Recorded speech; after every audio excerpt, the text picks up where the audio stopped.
Salut à toi et merci pour ton intérêt pour cette vidéo. Je m'appelle Patrick Bonfils, je suis thérapeute du cœur des hommes et ça me tenait à cœur de me présenter un petit peu pour que tu saches un peu plus qui je suis et qu'est-ce que je fais. Je me présente comme thérapeute du cœur des hommes parce que quand moi j'ai eu besoin de soutien et que j'ai été chercher sur les réseaux sociaux pour avoir un peu de soutien par rapport à des quêtes de compréhension dans ma vie affective, j'ai souvent été confronté à des thérapeutes qui s'adressaient qu'à des femmes, qui avaient plutôt des messages culpabilisants envers l'homme, des messages du style il t'a trompé, il t'a fait du mal, il t'a blessé, il est toxique, etc. Et ça me tenait à cœur du coup d'offrir un espace où l'homme puisse se sentir accueilli, entendu, compris et à la bonne place. Et c'est pour ça donc que j'ai choisi ce terme de thérapeute du cœur des hommes, que mes publications et toute ma communication est orientée sur les hommes. Mais en soi, j'ai aucun problème à travailler avec les femmes. Je le fais aussi d'ailleurs. J'ai à peu près la moitié des gens que j'accompagne qui sont des femmes actuellement. Pour la simple et bonne raison que les choses qui entravent notre vie amoureuse sont globalement les mêmes que l'on soit un homme ou une femme.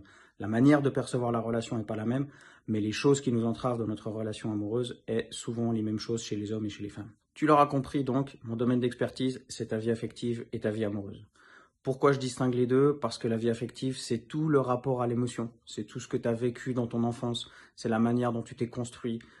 Quelle image tu as reçue quand il a fallu construire ton image de c'est quoi un homme, c'est quoi une femme, c'est quoi l'amour, c'est quoi la relation, c'est quoi être gentil, c'est quoi être présent, etc., etc.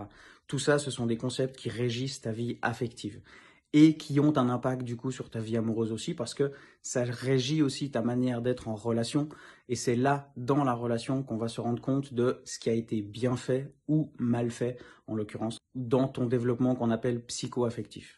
Ça va générer des histoires de jalousie, des histoires de manque de confiance en soi, des histoires de le sentiment de devoir acheter sa place, de manque de valorisation, de manque d'estime. Comme je viens de le dire, je travaille essentiellement dans ta relation avec tes parents, dans ton enfance, parce que c'est là que se construisent tes schémas affectifs actuels. Et du coup, il faut avoir cette ouverture d'esprit-là, de comprendre qu'on peut régler des choses avec sa famille, même si on ne va pas communiquer avec eux directement.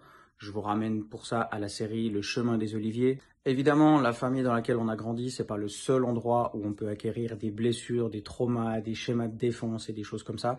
Il y a aussi les relations du passé, tes premières relations amoureuses, tes premières relations sexuelles et amoureuses, ça peut être les deux, des fois pas.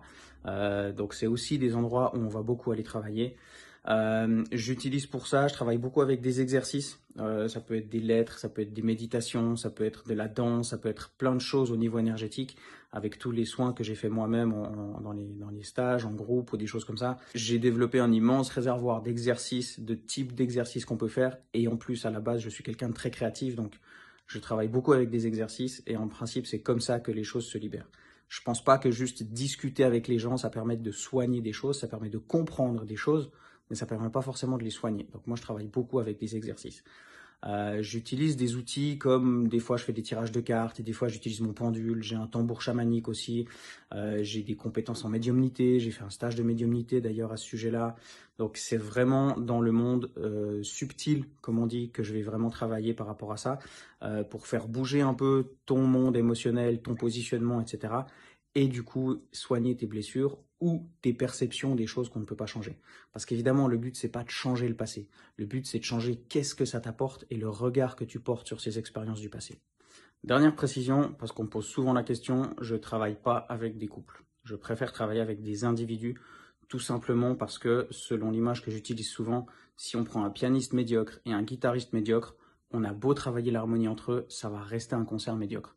Donc mon projet, c'est de travailler sur le pianiste et sur le guitariste, de les rendre meilleurs chacun dans leur domaine, de les soigner chacun dans leur domaine, et ensuite, ils pourront ensemble travailler sur l'harmonie avec d'autres thérapeutes. Mais personnellement, je préfère travailler sur l'individu, que ce soit un homme, une femme, hétéro, homo, peu importe, ça n'a aucune incidence.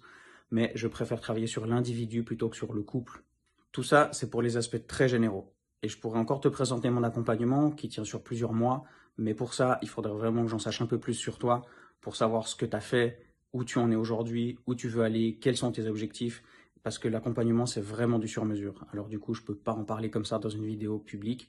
Je te conseille de me contacter sur Instagram, sur YouTube, par email, par téléphone, sur mon site internet, peu importe, les moyens sont nombreux.